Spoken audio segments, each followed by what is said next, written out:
नमस्कार, मैं हूं रागनी वर्मन और आप देख रहे हैं राष्ट्रीय जगत विजन न्यूज। रायपुर से इस वक्त की बड़ी खबर सामने आ रही है, जहां अग्रवाल समाज और सिंधी समाज के इष्ट देव के खिलाफ भड़काऊ बयान देने पर दर्ज मामले में भगोड़ा घोषित जोहार छत्तीसगढ़ पार्टी के प्रमुख अमित बघेल ने देवेंद्र नगर थाने में सरेंडर किया है।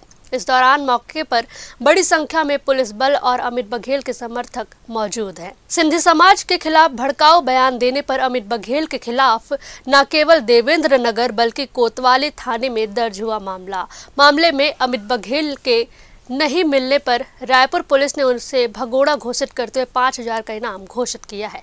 सरेंडर करने के दौरान अमित बघेल के साथ उनके वकील भी मौजूद है। बता दें कि छत्तीसगढ़ महतारी की मूर्ति तोड़ने को लेकर 27 अक्टूबर को जोहार छत्तीसगढ़ पार्टी के प्रमुख अमित बघेल ने अग्रसेन महाराज सिंधी समाज के इष्ट देवता झूलेलाल पर टिप्पणी की थी। फिलहाल इस खबर में बस इतना ही। देश प्रदेश की हर बड़ी अपडेट के लिए राष्ट्रीय जगत विजन न्यूज को सब्सक्राइब करें और बेल आइकॉन जरूर दबाएं।